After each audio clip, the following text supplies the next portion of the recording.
Welcome back, game designers. This is part 2 of my video about pivot tables and spreadsheets for game designers. So last time we looked at how to set up a pivot table for our hypothetical cat game, and I wanted to give a new example, just of a different way to use pivot tables, and look at the dreaded index match function. Alright, so we have our game with all different kinds of cats with attributes. But let's say that, if you get an individual cat, you can get versions with like slightly different perks on them. We'll call them cattributes. So, you get your cat Pancake, but and it has all of the base stats, but it can roll a couple of random qualities. And so here's our cattributes list. So we have all these little perks that can go on different cats, and we're just this is just like, okay, we made this to track what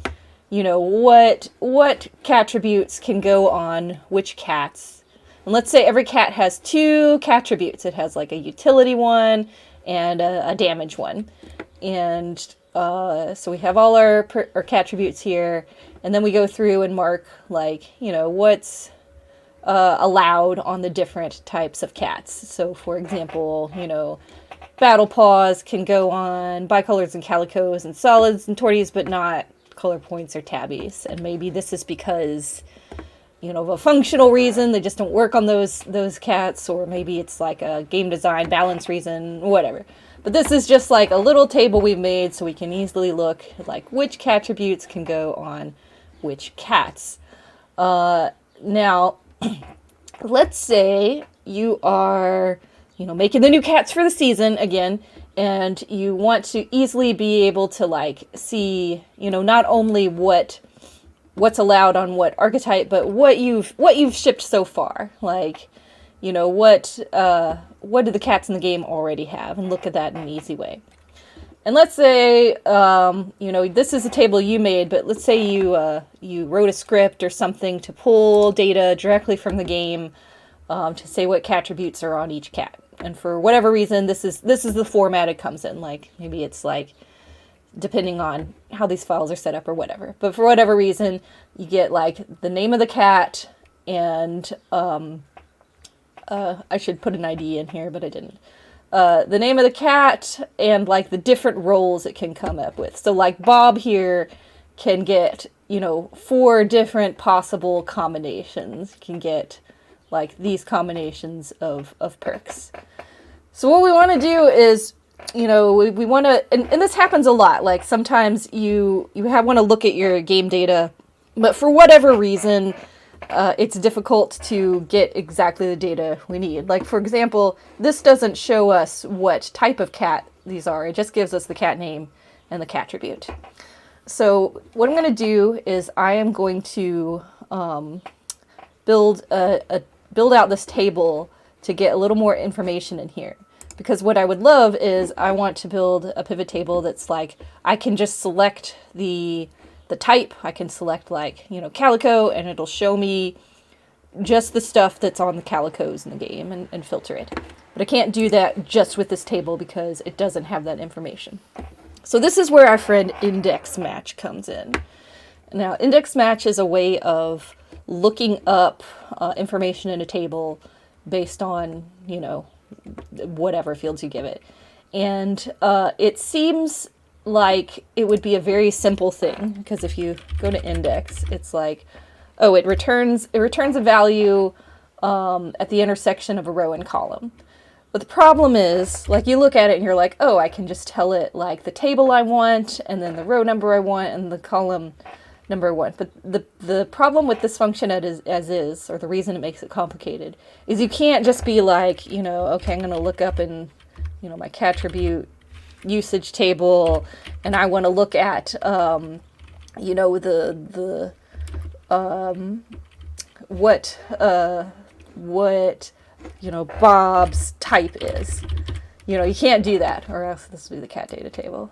Because that's what you want to do, right? You want to be like, oh, I want to look in this table, I want to find Bob, and I want him to tell the, like, Bob's my index. I want to tell what type he is.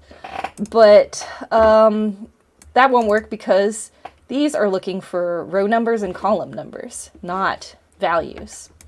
So this is where the match part of the function comes in. Match is a function that will give you the row number or the column number. So I could, look up, type in, the other cat array, and make a match. I don't even know what this will do. Nope, I messed that up. And here's the thing about index match. It's super complicated, and even though I've used it my entire Excel career, I always have to look it up. Like, every single time, I have to look it up. And I checked with my other, spreadsheet friends, and they all have to look it up, too, because it's absurdly complicated for something that you do a lot. So I, in this file, made this little primer on index match. And it explains, this here is what the final function looks like. And as you can see, it's largely inscrutable. You're like, what is even happening here? So we're going to break this down. The thing this function does is it looks up, this name, and it finds the type. So we are able to find out that Bob is a bicolor cat. And I'm going to just go ahead and add a column to my table. Column to the right. I'm going to call it type. Here's what we're going to do.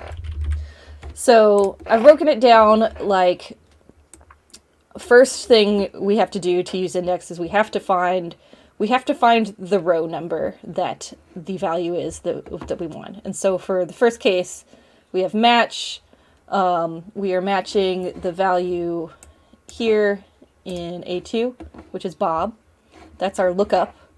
And we are looking in the cat data table in the names column.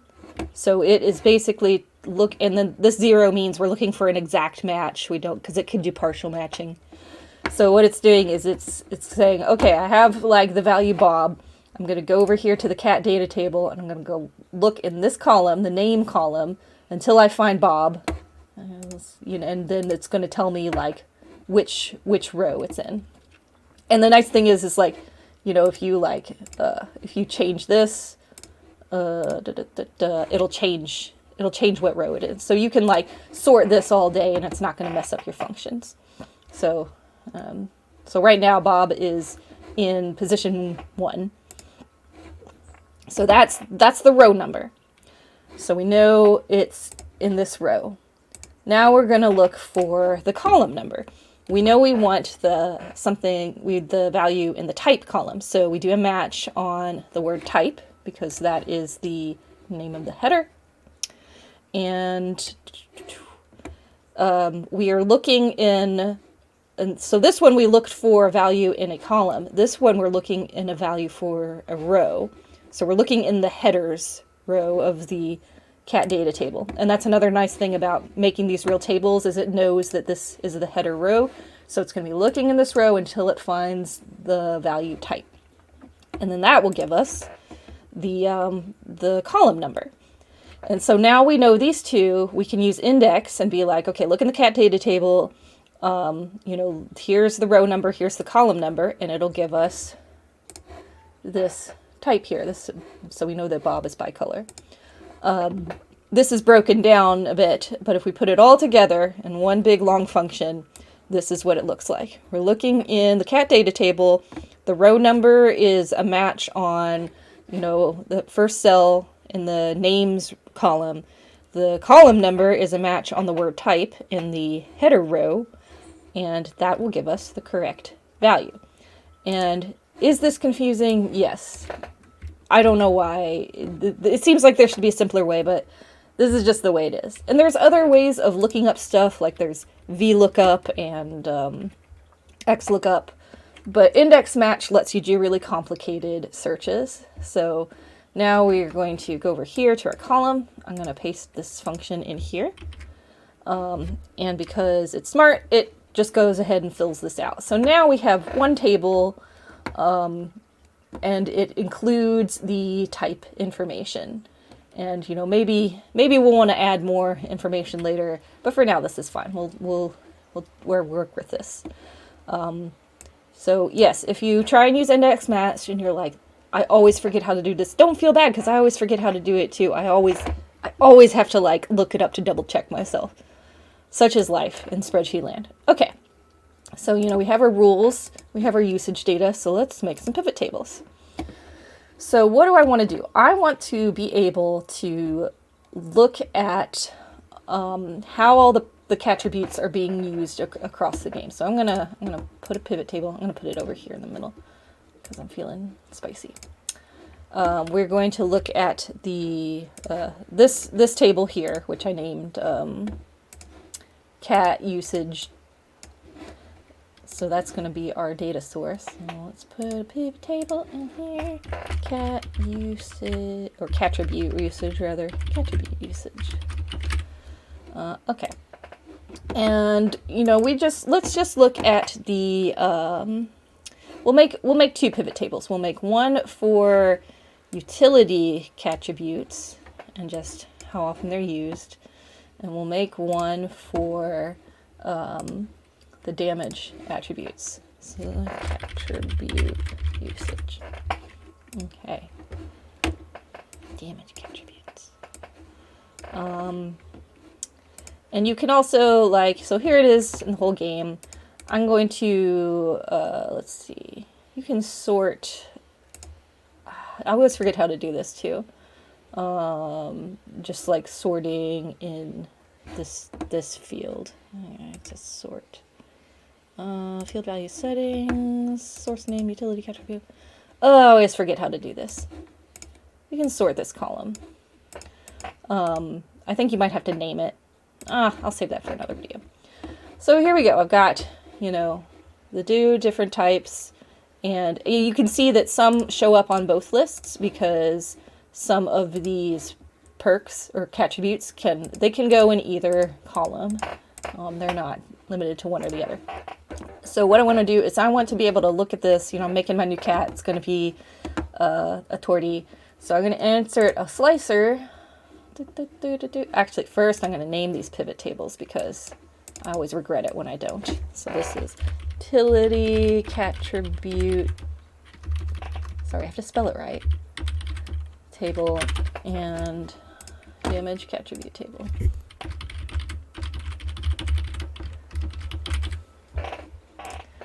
So I'm going to insert me a slicer, and I want to be able to look at the type.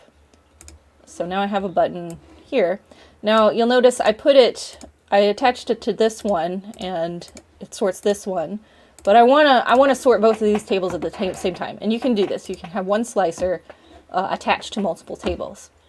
So, for example, the way you do that is, again, if you click on a slicer, you get an extra menu up here, and you can go to Report Connections, and it'll tell you what pivot table it's attached to.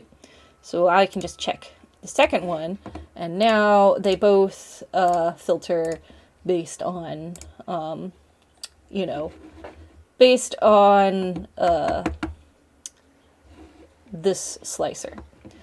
So, okay, so now I can see sort of how these are distributed. You know, there's a lot of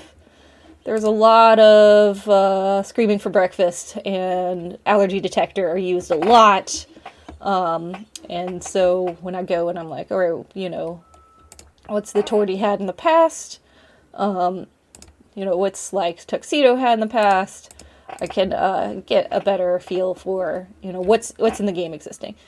And let's say I want to look up, instead I want to also be able to look up by the name of the perk or the name of the cattribute and see what cats it's on. So I can also do that with this same table over here. So I'm going to make yet another pivot table. Using the same table as a source. And in this one, I'm interested in the names of the cats. And the one thing I want to filter it on is the name of the cattributes. So over here, now I'm just going to pick these. Now I can say, all right, you know, inspiring blip isn't used very much. Let's see what cats have it already. All right, so Bob, Chewy, and Do Not Pat have this cattribute on them, which might help me, like, you know, look up, you know, what are the other, let's say, okay, well, what type is Bob, and you know, can I look up by type, and find like other cats that could have it, or not. So this is just sort of a way to, and I can also hook up this same type slicer to this new pivot table, which I need to name. Gotta name your pivot tables. Trust me. Cat list, sure. I'm gonna hook this up to this new pivot table. So now I just want to know what tabbies have Healing Paw. These tabbies have Healing Paw. And, you know, these tabbies have Heathclip. So it's just another way of, like, this data here is something we made up for ourselves. It's just like a rule. We used this data to sort of expand this table, and now we can, you know, we can use that to analyze what's in the game so far.